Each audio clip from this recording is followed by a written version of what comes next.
नमस्कार दोस्तों, आप हैं Rupesh music and GK GS class में। Rupesh music GK GS class में जुड़ने के लिए आप सभी का बहुत बहुत धन्यवाद। तो इस चैनल को लाइक, सब्सक्राइब और बेल आइकन प्रेस करना ना भूलें। एक बार जोर लगा के शेयर ज़रूर करें। तो चलिए आज के क्वेश्चन पे चलते हैं। आज का क्वेश्चन है, राग पूर्वी में कौन सा मध्यम का प्रयोग होता है? राग पूर्वी में मध्यम का जो प्रयोग होता है वो किस मध्यम का प्रयोग होता है ये बताना है। तीव्र मध्यम, शुद्ध मध्यम, दोनों मध्यम। तो राग पूर्वी में जो होता है दोनों मध्यम का प्रयोग होता है। किस मध्यम का प्रयोग होता है? दोनों मध्यम का प्रयोग होता है। अगले क्वेश्चन को चलते हैं। अगला क्वेश्चन देख लेते हैं। अगला क्वेश्चन कर रहा है, राग पूर्वी में गनी किस रूप में प्रयोग होता है? राग पूर्वी में गनी का जो प्रयोग होता है किस रूप में होता है ये बताना है आपको। कोमल, शुद्ध, दोनों। तो राग पूर्वी में गनी का जो प्रयोग होता है वो शुद्ध गनी का प्रयोग होता है। किस गनी का प्रयोग होता है? शुद्ध गनी का प्रयोग होता है। अगले क्वेश्चन के चलते हैं। अगला क्वेश्चन है, राग पूर्वी में रेद किस रूप में प्रयोग होता है? रेद का जो प्रयोग होता है वो किस रूप में प्रयोग होता है? राग पूर्वी में रेद का किस रूप में प्रयोग होता है? कोमल रूप में प्रयोग होता है। रेद किस रूप में प्रयोग होता है? कोमल रूप में प्रयोग होता है।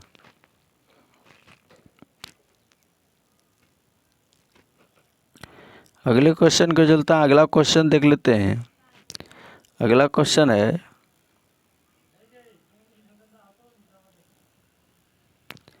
राग पूर्वी का वादी स्वर क्या है? आप सबको बताना है कि राग पूर्वी का वादी स्वर क्या है। राग पूर्वी का जो वादी स्वर है कोमल ग, शुद्ध ग, रे। आपको बताना है कि राग पूर्वी का वादी स्वर। तो वादी स्वर जो होता है वो कोमल ग होता है। क्या होता है? कोमल ग। संवादी क्या होता है?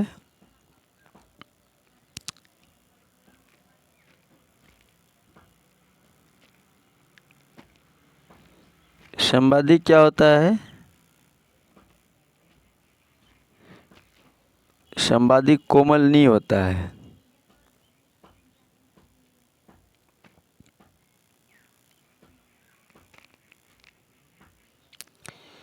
संवादी क्या होता है? कोमल नहीं होता है।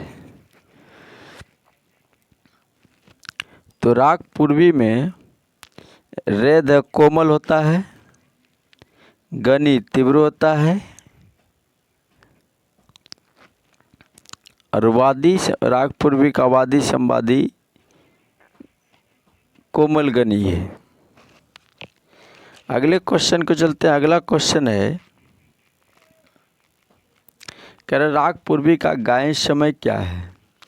आप सबको राग पूर्वी का गायन समय बताना है।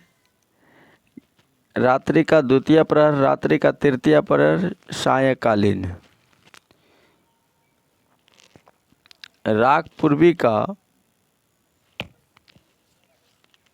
गायन समय क्या है ये आपको बताना है। तो राग पूर्वी का जो गायन समय है ये सायंकालीन है। क्या है? सायंकालीन है। राग पूर्वी का गायन समय क्या है? सायंकालीन है।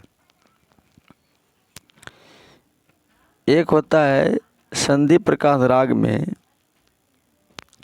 एक होता है सायंकालीन और एक होता है उषाकालीन। संधि प्रकाश जो राग होते हैं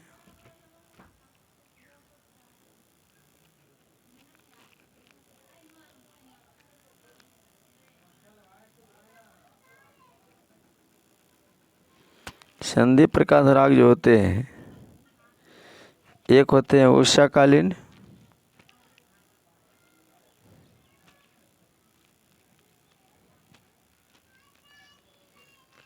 इसमें शुद्ध म का प्रयोग होता है।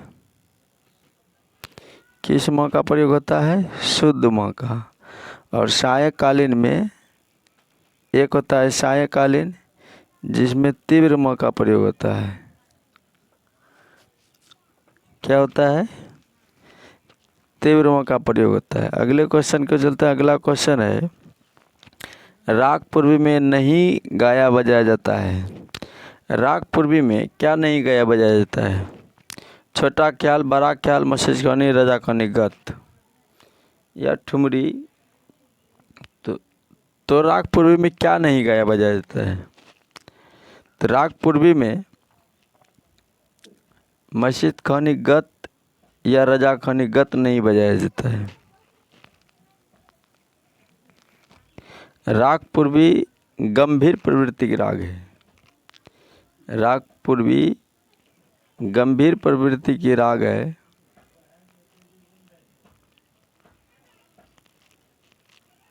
गंभीर प्रकृति की है। गंभीर प्रकृति की है। इसमें गंभीर प्रवृत्ति की जो है, इसमें गमक का प्रयोग होता है।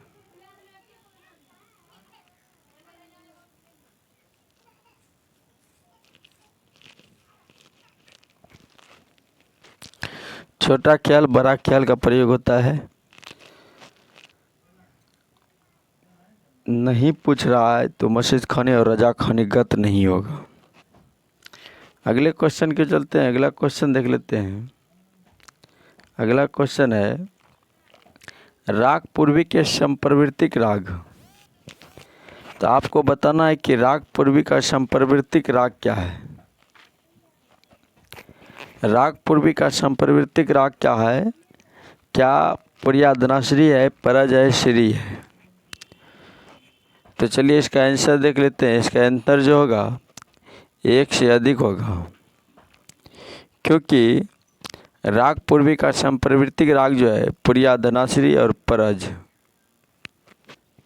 दोनों है। तो अगले क्वेश्चन के चलते हैं। अगला क्वेश्चन देख लेते हैं। अगला क्वेश्चन कह रहा है, धमार ताल में कितनी मात्रा होती है? धमार ताल की जो मात्रा है कितनी है? 14, 15, 16। धमार ताल की जो मात्रा है वो 14 मात्रा की होती है। कितनी मात्रा की धमार ताल होती है? 14 मात्रा की होती है।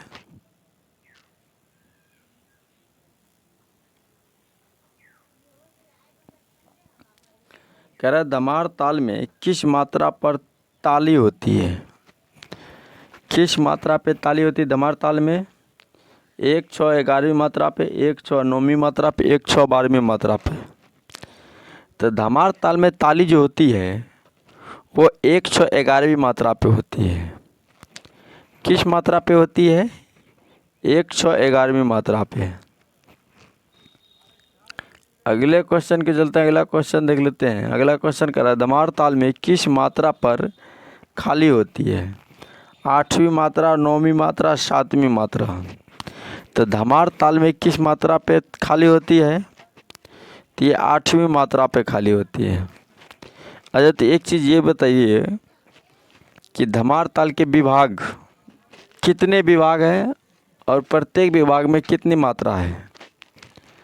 धमार ताल में 4 विभाग है।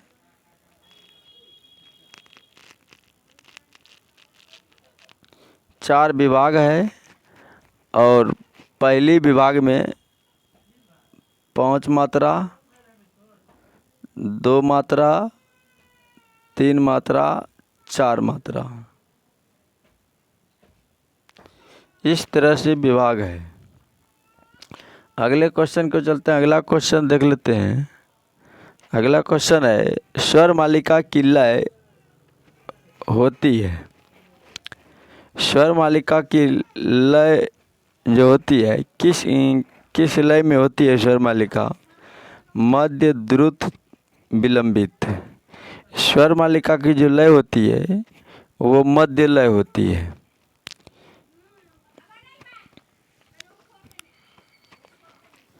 स्वर मालिका को सरगम भी कहा जाता है और सुरावर्त भी कहा जाता है। स्वर मालिका को ही सरगम,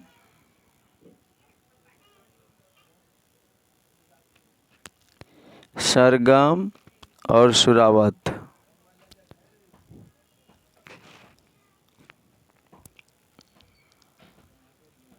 स्वर मालिका को और क्या क्या कहा जाता है? सरगम भी कहा जाता है और सुरावत भी कहा जाता है।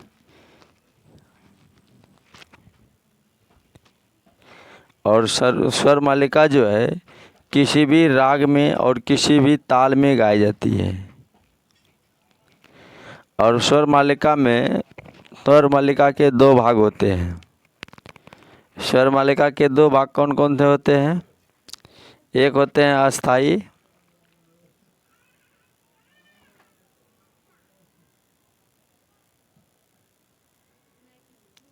स्वर मालिका की दो भाग होते हैं, एक होते हैं अस्थाई, एक होते हैं अंतरा।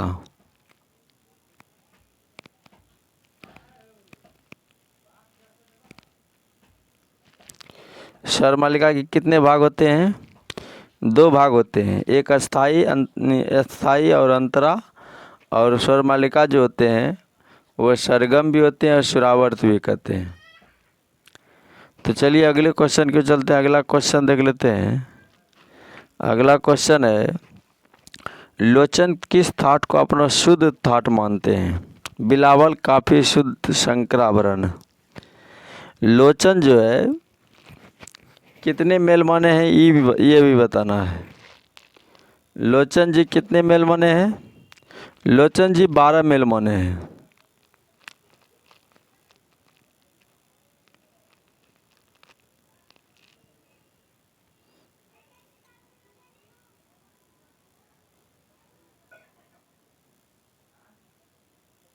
कितने मेल माने हैं? 12 मेल माने हैं। और शुद्ध मेल कौन सा माना है? शुद्ध ठाट जो कौन माना है, कौन सा माना है? वो काफी को माना है। अगले क्वेश्चन को चलते हैं। अगला क्वेश्चन देख लेते हैं। अगला क्वेश्चन कह रहा है, दीनानाथ ने किस ग्रंथ को फारसी में अनुवाद किया? दीनानाथ ने किस ग्रंथ को फारसी में अनुवाद किया? संगीत रत्नाकर, राग तरंगिणी, संगीत पारिजात। तो दीनानाथ ने फारसी में जो अनुवाद किया वह संगीत पारिजात का किया।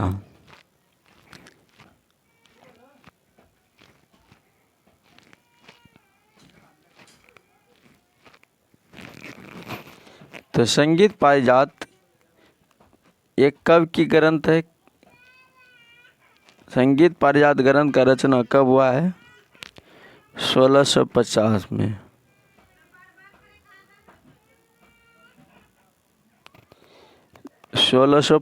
में हुआ है। अगले क्वेश्चन को चलते हैं। अगला क्वेश्चन देख लेते हैं। अगला क्वेश्चन है, दीनानाथ ने किस ग्रंथ को फारसी में अनुवाद किया है? ये तो आप सबको पता ही है। अगले क्वेश्चन को चलते हैं। कह रहा, संगीत में पहली बार बीना के तारों पर 12 स्वरों की स्थापना के विषय में कहा है? तो 12 स्वरों के स्थापना के विषय में किस ग्रंथ में कहा है ये आपको बताना है। संगीत में पहली बार बीना के तारों पर 12 स्वरों की स्थापना के विषय में किस ग्रंथ में कहा गया है? संगीत रत्नाकर, राग तरंगिणी, संगीत पारिजात। तो 12 स्वरों के विषय में जो कहा गया है वह संगीत पारिजात में अहोवल जी ने पहली बार सर्वप्रथम बीना पर 12 स्वरों की स्थापना के लिए जाने जाते हैं अहोवल जी।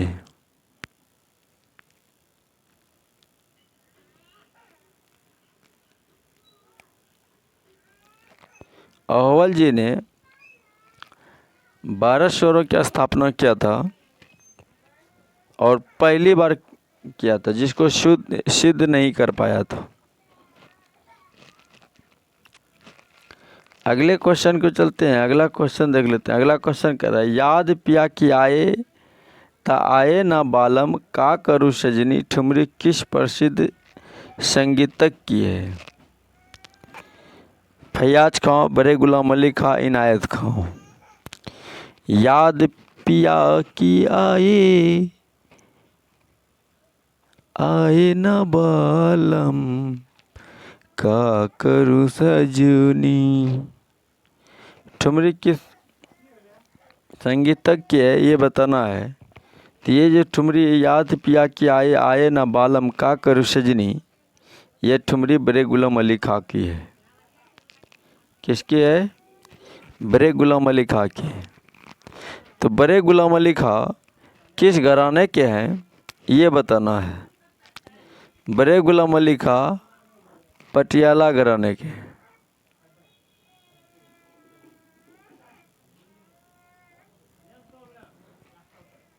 बड़े गुलाम अली खां के पिता का नाम क्या है? पिता का नाम बताना है। पिता का नाम क्या है? काले खां।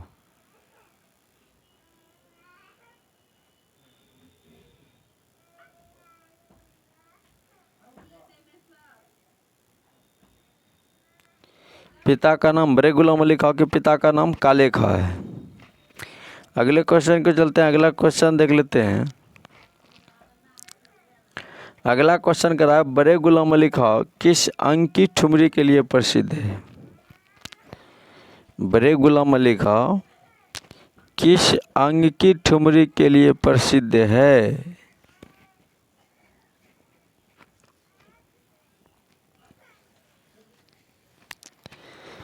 बड़े गुलाम अली खां जो है बनारस, लखनऊ, पंजाब। तो बड़े गुलाम अली खां जो है वो पंजाब अंग की ठुमरी के लिए प्रसिद्ध है। किस अंग की ठुमरी के लिए प्रसिद्ध है? पंजाब अंग की ठुमरी के लिए प्रसिद्ध है। अगले क्वेश्चन क्यों चलते हैं। अगला क्वेश्चन है, निम्न में से किस संगीतज्ञ को आफताबे मौसिकी की उपाधि दी गई है। आफताबे मौसिकी की जो उपाधि दी गई, क्या फैयाज खां को मिला, काले खां को, या बड़े गुलाम अली खां को। ये जो है काले खां, बड़े गुलाम अली खां, काले खां का बेटा है। आफताबे मौसिकी की जो उपाधि मिली है ये फैयाज खां को मिला है, उस्ताद फैयाज खां को। तो एक चीज बताइए, फैयाज खां को स्वर्ण पदक कब मिला था और आफताबे मौसिकी की उपाधि कब दी गई थी। आफताबे मौसिकी की उपाधि जो मिली थी यह 1911 ईस्वी में मिला था। कि कब मिला था? 1911 ईस्वी में। और फैयाज खां को स्वर्ण पदक कब मिला था? स्वर्ण पदक, स्वर्ण पदक कब मिला था? फैयाज खां को स्वर्ण पदक 1906 ईस्वी में मिला था।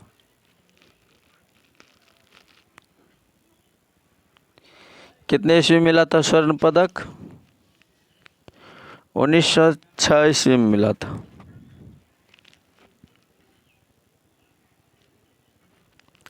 अगले क्वेश्चन को चलते हैं, अगले क्वेश्चन देख लेते हैं। अगला क्वेश्चन कर रहा है, निम्न में काले शेरवानी और सफ़ेद सफ़ा किस संगीतज्ञ की पहचान है। काले शेरवानी और सफ़ेद सफ़ा किस संगीतज्ञ की पहचान है ये आपको बताना है। ये फैयाज खां हो जाएंगे। हीना का इत्र रखते थे पान की डिब्बी रखते थे और जवारीदार आवाज़ थी, भारी जवारीदार आवाज़। अगले क्वेश्चन के चलते हैं, अगला क्वेश्चन देख लेते हैं। अगला क्वेश्चन कर रहा है सर्वप्रथम ठेके शब्द का वर्णन किस ग्रंथ में किया गया है। ठेके शब्द का जो वर्णन किया गया है किस ग्रंथ में किया गया है। राग नग्न गंधार, शरम ए इशरत, राग सर्वसंग्रह। तो ठेके शब्द का जो सर्वप्रथम उल्लेख किया गया है ये शरम ए इशरत में किया गया है। किस में किया गया है? शरम ए इशरत में किया गया है। अगले क्वेश्चन के चलते हैं। अगला क्वेश्चन है कह निम्न में कुमार गंधर्व ने किस ग्रंथ की रचना की है। कुमार गंधर्व ने किस ग्रंथ की रचना की है। निम्न में किस ग्रंथ की रचना की है। राग लग्न गंधार, शरम ए इशरत, राग सर्वसंग्रह। तो कुमार गंधर्व ने राग नग्न गंधार की रचना की है।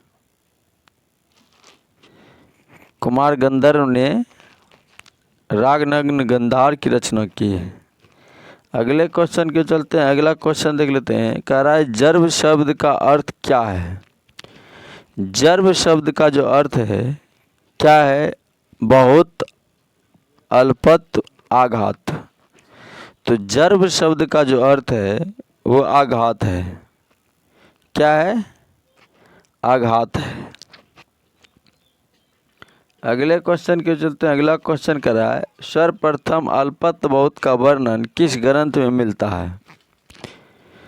तो सर्वप्रथम अल्पत बहुत का जो वर्णन मिलता है किस ग्रंथ में मिलता है ये आप सबको बताना है।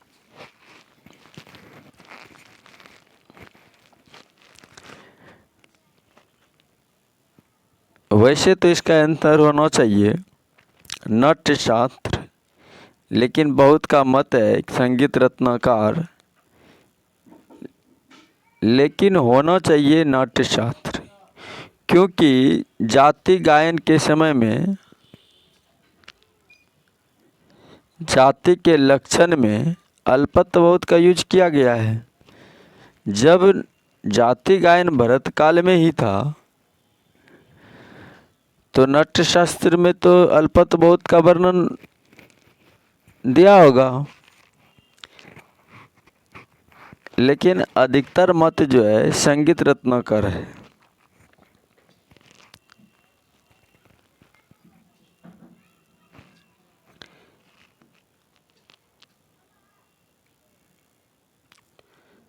अगले क्वेश्चन की ओर। अगला क्वेश्चन है मुख्य तार परण की संख्या कितनी है। मुख्य ताल परण की जो संख्या है कितनी है ये बताना है। मुख्य ताल परण की जो संख्या है 5 3 2। कितना है? तो ये 5 है। कितना है? 5 है। अगले क्वेश्चन को चलते हैं। अगला क्वेश्चन है अगला क्वेश्चन तो फिर रिपीट हो गया, खैर कोई बात नहीं।